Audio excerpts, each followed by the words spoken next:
Okay. Hello, Dr. Gooden. How are you? Doing fine, Douglas. How are you? Doing great. Thank you. Thank you for coming on the show. It's nice to have you here. Today, we're going to be talking about your book. Your book is called Five Practices for Equity Focused School Leadership. Are you a professor? Yes, I am. I'm a professor at Columbia University's Teachers College. Okay. What do you teach?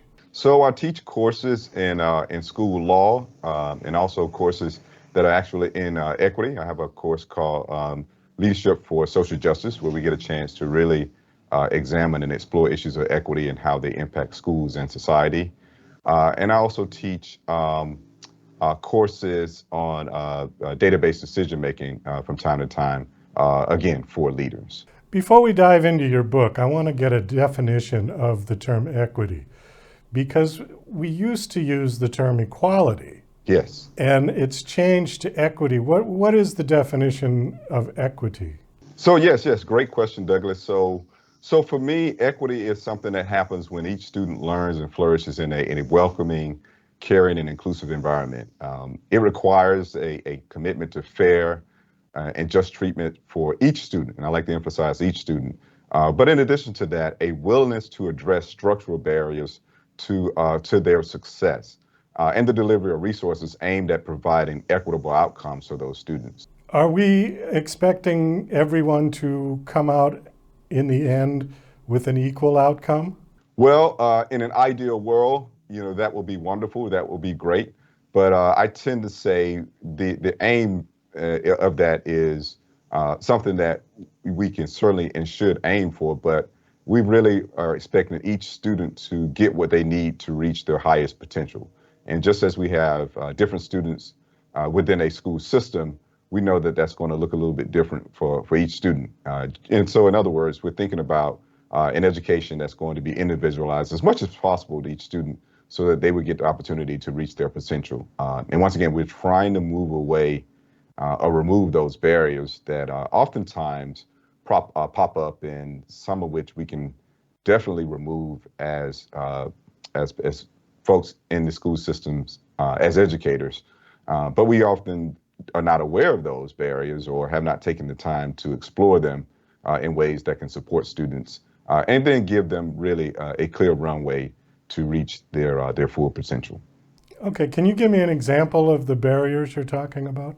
Yeah, I sure can. So for instance, one of the things that we have noted over time is that we tend to put up barriers around access to education for certain students. Black students, for instance, are going to be also oftentimes referred at a higher rate or than white students or other students for discipline issues.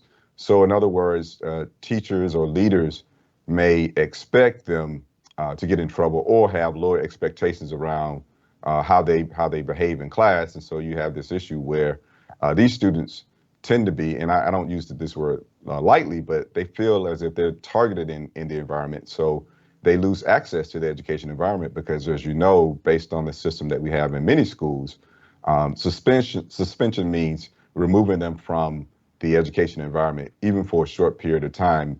That could be detrimental to their learning because when they leave the school environment and they come back, let's assume this was a student who was struggling.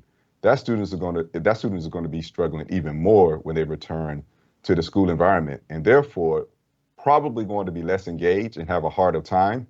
But in addition to that, people are going to feel like the suspension was their problem or their issue and it's their fault. Therefore, folks tend to be a little less inclined to support students who have been removed from the education environment in a case like that. So when you think about that, those are actual barriers where educators can start to learn what it means if, say, for instance, we look at our data and we're suspending, let's just say, Black boys at a higher rate than anybody else. Um, are we doing that because we believe that these are the students who misbehave the most? Or are we doing it because perhaps there's some kind of implicit bias we have about Black boys and behavior, and we're expecting them to really misbehave and expecting them to move to the next point where we suspend them? So that is an example of a barrier directly to educational access that we can really learn more about and do more to provide access for those students. I've heard of, and you've probably heard this as well, there's been some controversy over SAT tests. There was an issue, I think it was Harvard, it might have been Princeton, where they had different sets of minimums based on race. And it came up with a lot of controversy because some people have criticized that as being reverse racism. What do you think about standardized testing, generally speaking? Do you think that Yes, there is so bias in the standardized testing? yes, absolutely. We found that there's research that supports the idea that standardized testing, is something that's would be considered culturally biased. And then there's also the way in which we think about standardized testing and how it's correlated with certain things that may have less to do with learning. And I want to give people an example when we start to say, thinking about tests like the SAT.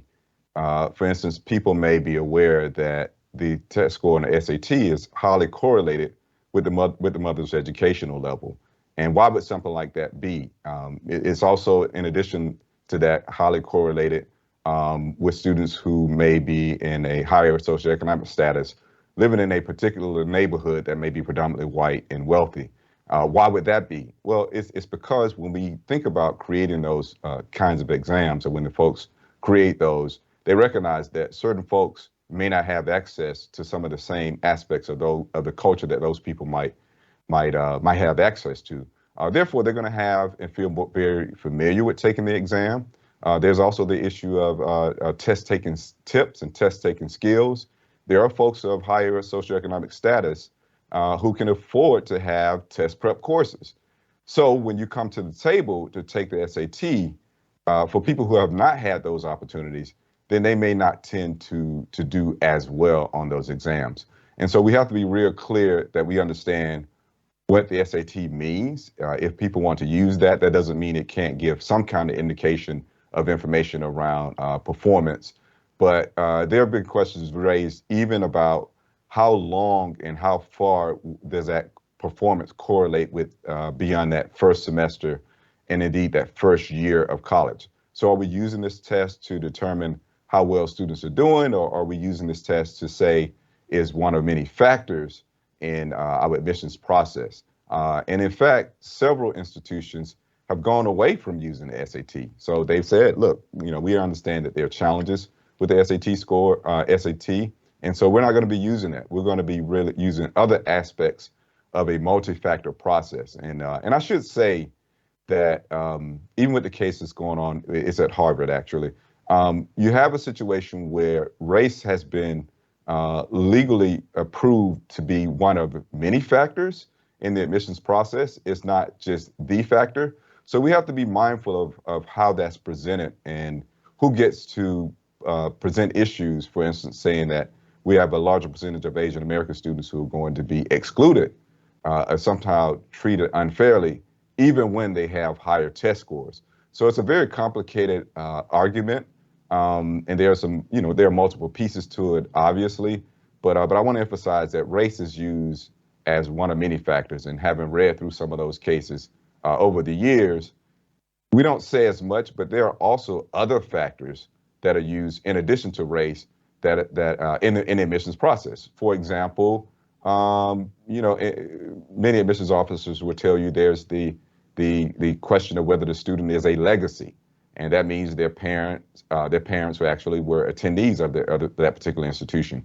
What if the student is an athlete? I mean, there's evidence of athletes being afforded a certain score or a certain opportunity to boost their ability to get into some schools. And that may not be the case for Harvard, but that has been the case in some of the larger publics where this question has been raised over and over again. And it will be raised again in this country, and the decision will be made this summer. And frankly, I worry about what that would mean for students who come from minoritized backgrounds or marginalized backgrounds who are trying to get access to these type of educations that really can be life-changing for them. And so they may not have that opportunity depending on how the case is determined, of course, or that opportunity can be severely reduced. Let me pivot over to your book. We've got just about 3 minutes. Is this book geared towards academics, or is it really for anybody? Very good question. So we, as academics, often think about ways of looking at an approach that can support things that are more research heavy. This book, while based on the research that's out there, is really written to speak to the experiences of the practitioners. So the aim is to speak to those leaders, and I mean that by position or by passion, not necessarily folks in a building or school leadership position, but also those folks who are leaders in their respective spaces for equity and really are passionate about focusing on equity. So definitely for practitioners. Have you written other books? I have a couple of edited books. For example, I've edited the Principles Legal Handbook. It's an edition. It's an older edition, but I've done that book just to give folks an opportunity, again, aimed toward leaders, principals who are practicing and have many questions about the law, especially as it evolves. So I've been an editor of that book and editor of one or two more. Yes. I guess we're going to have to wind this down. We're just about out of time. Thank you so much for coming on. Do you have a website that you want to give out? I do. So my website is my last name, Gooden, Gooden, PhD.com. And if you go there, you also can find my Twitter account, which is same handle, at Gooden, PhD. But you'll also be able to find Instagram and other ways to contact me there. The book is out, I assume. Yes, it is. It is out. It's been out for a little while and being used, I'm proud to say, in several school districts. I'm actually giving a keynote next week where they've been using the book, and I'm very excited. And are you getting good reviews, good feedback? We are. There are really some wonderful reviews coming in from practitioners, but also from academics.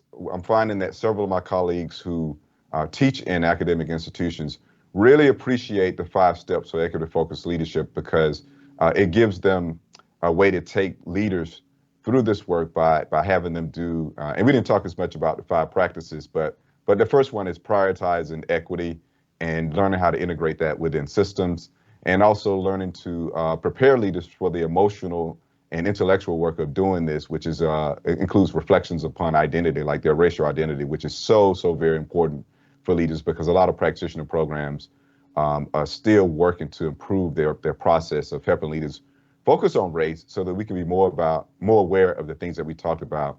And then the third one is assembling a team, a very powerful equity leadership team that you can support them in the work. And then moving toward change. I like to say that change, equity is really change work on steroids. And then last but not least, we want people to build this work into what they do every single day. So sustainability is so very important. And we talk through those steps in ways that really have inspired our colleagues to use it in their classes and inspired practitioners to use it in their work as leaders, which is so very exciting for me and my co-authors as well. Well, Dr. Gooden, thanks again for coming on this show. It was nice meeting you. And best of luck with your book. I hope it does well. Okay. Thank you so much, Douglas. It was a pleasure.